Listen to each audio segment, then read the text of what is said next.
Olá pessoal, está começando mais um Condomínio Informal, programa que trata o universo condominial de maneira leve e descontraída. Estou aqui com o meu time de síndicos 5 estrelas e hoje a gente vai falar sobre condomínio antissocial. Recentemente teve uma decisão na justiça que houve uma proibição de um condomínio antissocial de transitar nas áreas comuns do condomínio e a gente vai falar um pouco sobre isso. Priscila, você quer começar? Tem opção? Bom, é interessante colocar para vocês porque a figura do condomínio antissocial ela é muito explorada nos programas, nas aulas, nas lives, né? Como se fosse muito fácil caracterizar o condomínio antissocial e lidar com isso, né? Eu acho que só quem realmente já lidou com o condomínio antissocial sabe o quão difícil é agir nesses casos, né? Recentemente, se eu não me engano, final de novembro, a gente teve uma decisão liminar aqui na Justiça de São Paulo que permitiu que o morador fosse proibido de permanecer nas áreas sociais. Ele poderia transitar para sair do apartamento para a rua e da rua para o apartamento, né? Isso é um caso extremo, isso é uma exceção e precisa ser tratado como exceção. E precisa ter, o síndico precisa ter acompanhamento jurídico para saber como agir nesses casos. Então, eu acho que a gente deve falar a respeito disso, né? Nesse caso especificamente, a decisão foi concedida por um histórico de agressão do morador contra outros moradores e contra funcionários. Por inadimplência, ele já devia condomínio há bastante tempo. E também foi agressão, inadimplência, por mau comportamento mesmo nas áreas comuns, né? Com funcionários e com vizinhos. E hoje, se ele for visto na piscina ou na academia, ou o síndico, ou o porteiro, ou o zelador podem pedir para ele se retirar. Se ele não se retirar, chama a polícia, ele está descumprindo uma ordem judicial. Né? É uma medida extrema que não é fácil de se conseguir, né? A gente lida com isso direto, né? Com condôminos que a gente tenta caracterizar como antissocial, mas é muito difícil, né? Eu acho que é importante a gente colocar também a questão do... Como caracterizar esse condômino como antissocial, né? Quem de vocês quer falar um pouco sobre isso? Como isso pode ser caracterizado? Normalmente são condutas de forma reiterada, não é? De falta de comportamento. Aí você pergunta, que tipo de comportamento? Normalmente as convenções e os próprios regulamentos internos dos prédios trazem os direitos e as obrigações de cada um dos condôminos que resolveram morar naquele complexo condominial. Quando a gente fala de condutas que afrontem tanto a legislação quanto a convenção, tanto o regulamento interno, mas não é uma, duas vezes. Quando a gente fala de forma reiterada, são várias vezes. Um exemplo clássico, né? Moradores, eu digo moradores porque às vezes não é apenas um membro de uma unidade privativa, né? De um apartamento. Normalmente a família acaba também tendo um comportamento repetitivo e trazendo transtornos para outros vizinhos. Imagine só moradores que xingam os vizinhos de forma reiterada. E tem testemunhas, obviamente, tudo tem que ter prova, né? Não basta só achar, ele me xingou. Alguém viu? Tem testemunhas? Porque também tem essa, né? O morador é sempre agressivo comigo. Síndico, resolve aí. Resolve aí. Quem mais viu? Quem mais presenciou? Tinha alguma câmera perto que viu qualquer tipo de...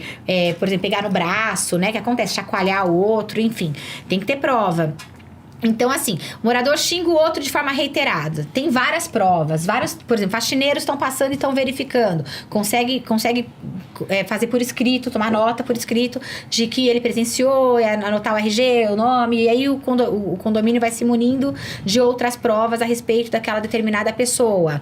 ali, quanto mais provas, mais pessoas reclamando daquele mesmo vizinho, é uma forma de se demonstrar que de forma reiterada ele está agindo em desencontro àquilo que se espera para o bem comum. Eu falei o exemplo de xingar, de ofender, pegar no braço, ser agressivo. Teve um condomínio que eu fui síndica, que lá tinha um problema de um morador, que ele tinha, a gente sabia que ele tinha problemas mentais, mas que efetivamente ele não havia sido interditado e frequentava as áreas comuns. E ele começou a fazer o quê? Começar a xingar mulheres, ofender mulheres, e assim, até que haja qualquer tipo de prova para o síndico começar a agir, as pessoas têm que relatar, têm que escrever, têm que formalizar. Não basta ser também algo verbal. Vim falar, o cara tá reclamando. Tá, quem é a pessoa, quando foi, como foi. E aí o que acontece? Nesse caso, o que a gente falava? Olha, a senhora tem que lavrar um boletim de ocorrência. E aí, com este boletim de ocorrência, você informa a administração interna, porque aí o síndico, munido de outros boletins de ocorrência, de outras provas e formas, ele consegue efetivamente ingressar com uma ação judicial para comprovar documentalmente, por testemunhas, que aquela pessoa age de forma antissocial, ou seja, aquilo que não é aceito pela sociedade e principalmente naquele condomínio. Inclusive, é interessante colocar que nesse caso que a liminar foi concedida, o condomínio social ele já chegou a ser preso 2 vezes, entendeu? Então... Tem histórico. E para você conseguir uma cautelar... como é que a gente pode fumaça falar? do bom direito, tem que mostrar... Você tem que ter o perigo eminente e a Sim. fumaça do bom direito, né? Ainda bem que você já me deu pra falar em português e não em juridiquês. Mas você precisa demonstrar que aquilo realmente é perigoso, né? Então, as agressões e a intolerância com os vizinhos já havia gerado 2 boletins de ocorrência e, de uma forma ou de outra, a questão da inadimplência... Uma hora ou outra ele vai perder o apartamento, porque, pelo que eu li, ele faz isso de propósito, né? Vocês acham que eu faço tudo errado, então realmente agora eu não vou pagar o condomínio. Não tem nada a ver uma coisa com a outra. Exatamente, exatamente. Ele com certeza não está sendo bem assessorado juridicamente. É complicado. Uma coisa também importante que tem acontecido muito nos condomínios, principalmente condomínios maiores, é a questão do tráfico de drogas, tráfico de entorpecentes dentro do prédio. E isso, por si só, já é um indício de salubridade muito pesado para toda a coletividade. Porque, veja, tem um caso que a gente conseguiu uma liminar num condomínio justamente por conta disso. O que acontece? O morador, filho de morador, ele recebia traficantes dentro do prédio para utilização de drogas dentro da área comum. E isso é óbvio, fica claro para os funcionários do condomínio, fica claro pelas câmeras de segurança, quando você percebe uma movimentação, vamos dizer assim, diferenciada. Quando isso começa a ultrapassar também o limite daquilo que seria tolerável, não é? Nada é tolerável, mas pra gente, se a gente não tem provas, você não tem como demonstrar. Como é que você vai mandar uma advertência, uma multa pra unidade, sem que você tenha lastro daquilo que você tá falando? É engraçado, a gente começa a agir como investigadores dentro do condomínio, né? A gente começa a se munir de provas pra poder agir de uma forma diferenciada, e muitas vezes os moradores não têm essa paciência que a gente imagina, né, que eles deveriam ter, porque não é fácil provar. Se nem para a justiça, imagine para nós, síndicos. É que acham, assim, sempre acham que a gente tá com má fé ou que tá protegendo e tal, e não, a gente ou que é preguiçoso mesmo, né? Ou a gente só tá tentando construir um caso, né, construir um cenário para que aquilo seja efetivo. Não adianta você fazer por fazer. Por exemplo, você dá uma advertência. O que adianta você dar uma advertência para um cara que está traficando droga dentro do condomínio? Lógico que você tem que dar, porque você tem que seguir o regulamento interno.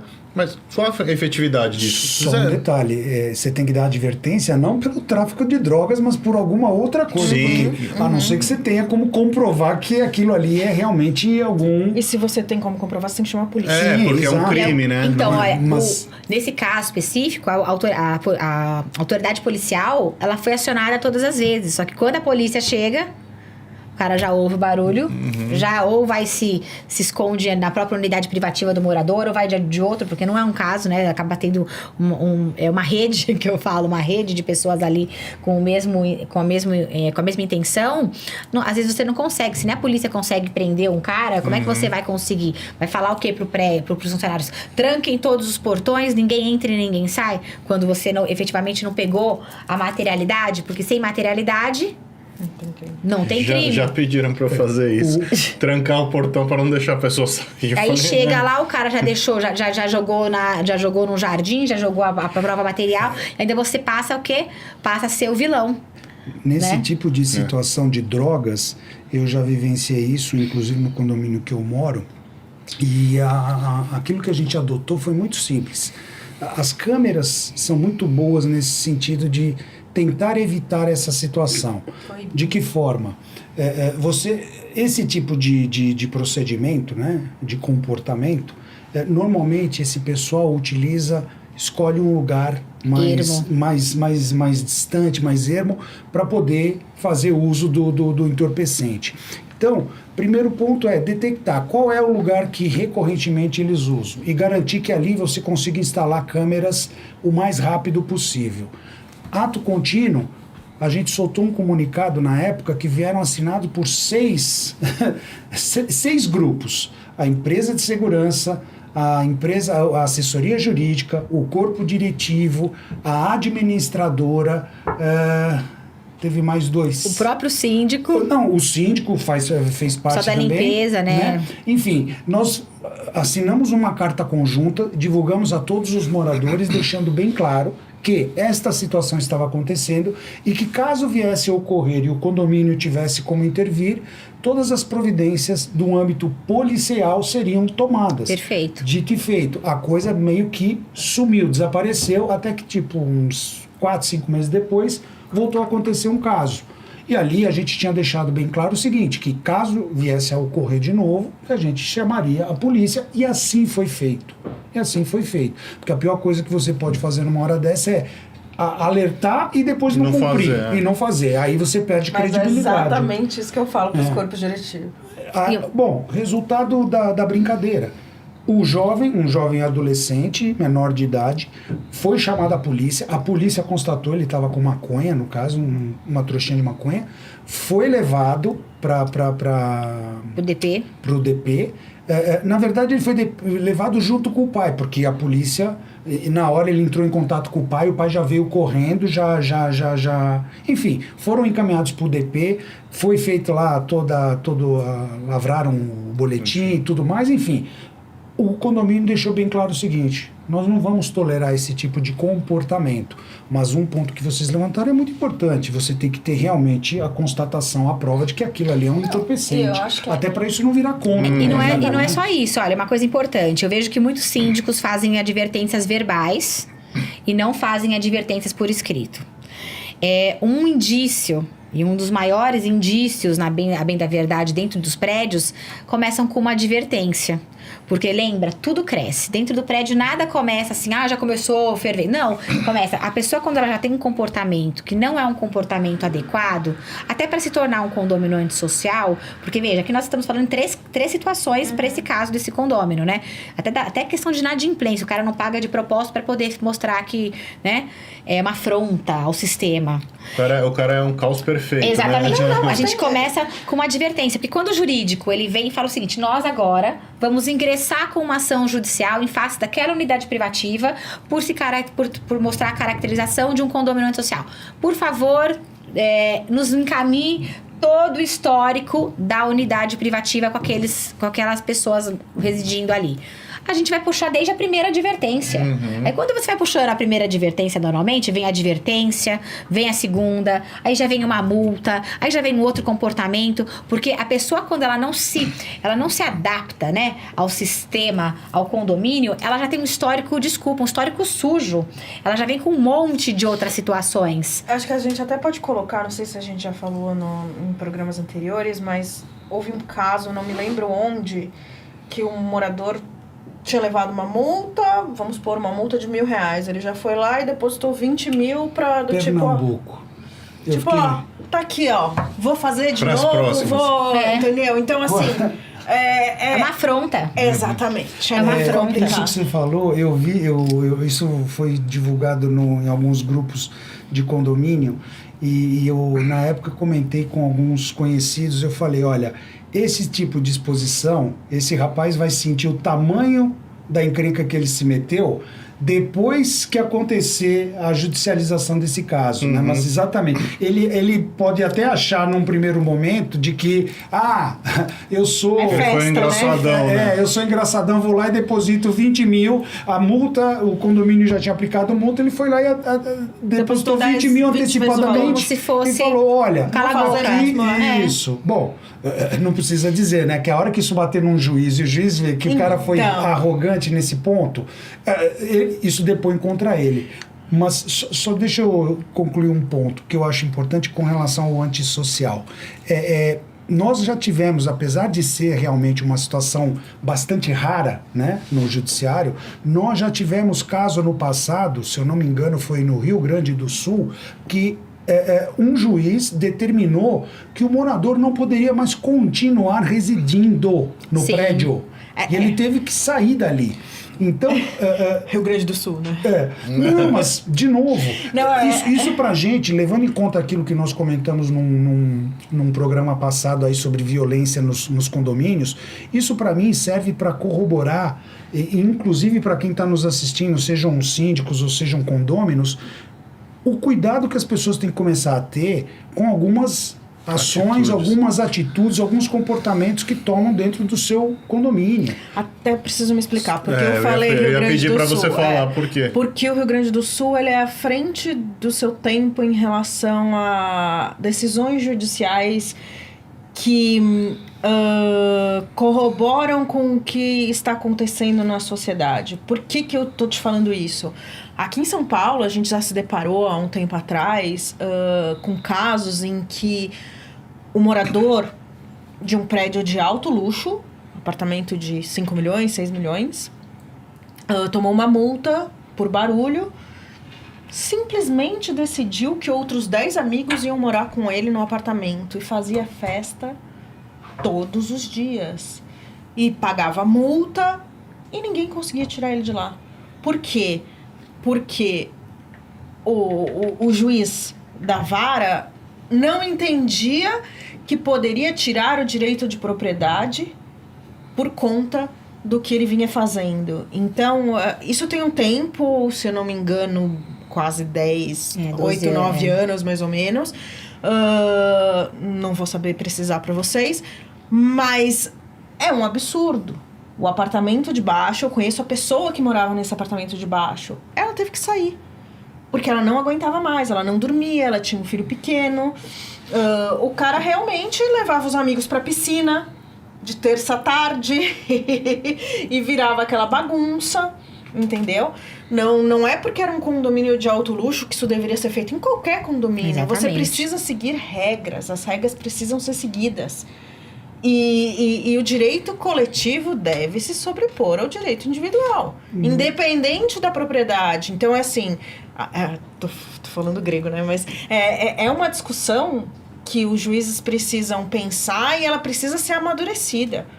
Porque eu não posso ser prejudicada só porque o Carlos tem um apartamento e quer fazer as coisas erradas. Tudo bem, beleza, ele pagou pelo apartamento, mas ele não pagou pra ser o dono do mundo. Exatamente, o direito de propriedade ele não é absoluto.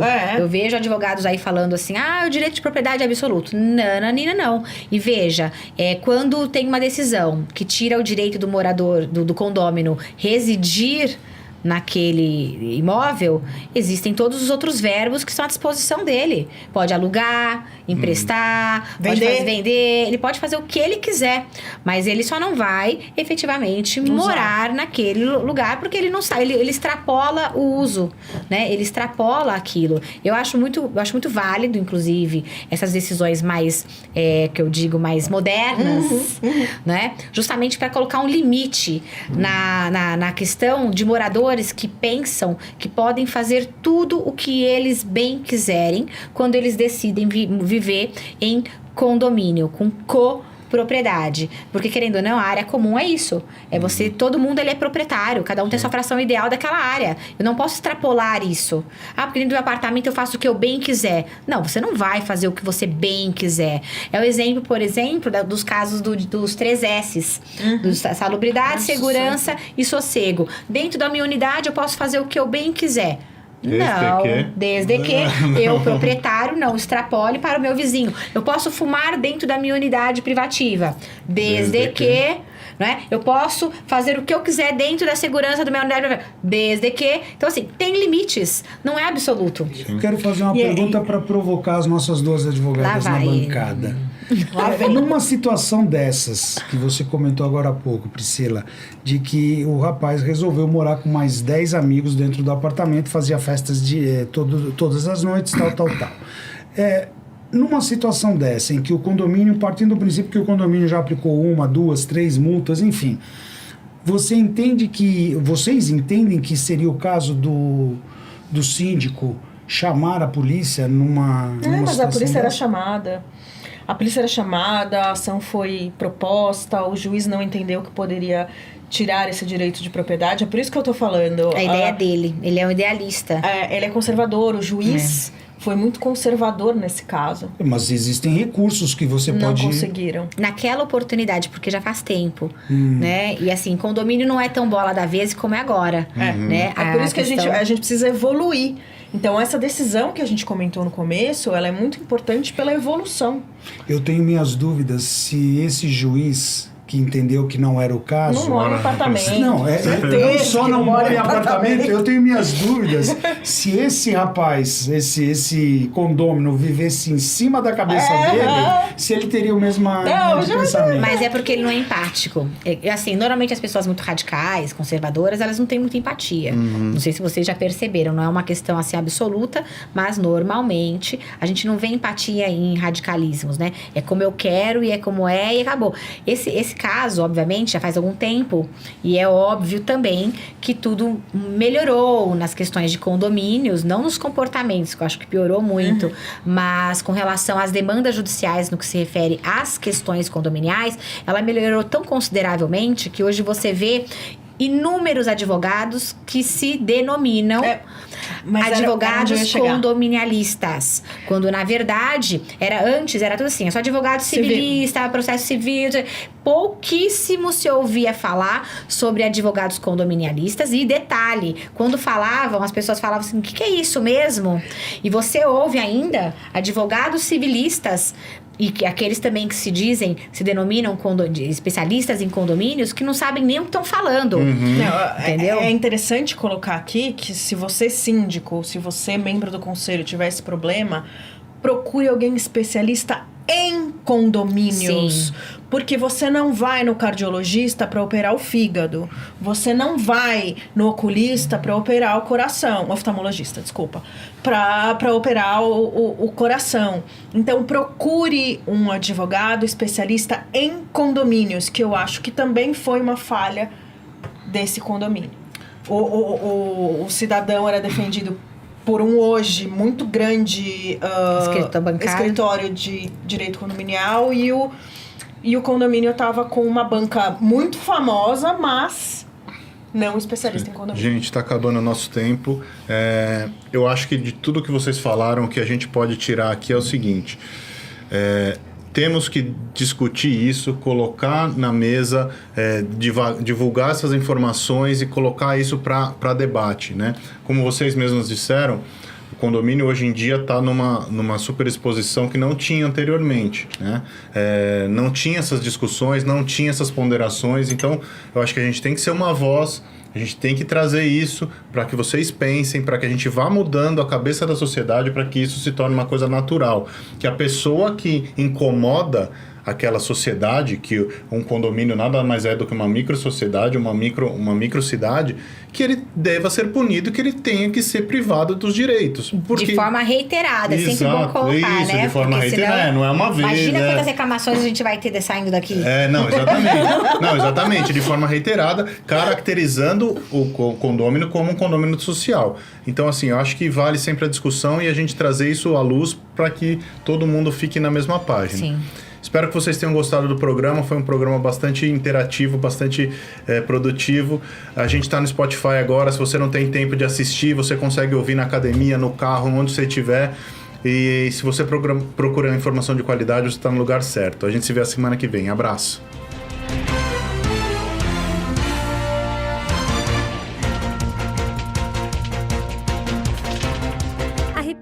Busca oferecer o serviço mais importante de todos, que é cuidar do seu bem-estar. Temos muito orgulho em dizer que realizamos mais de 1.700 obras em edifícios de São Paulo e na Grande São Paulo.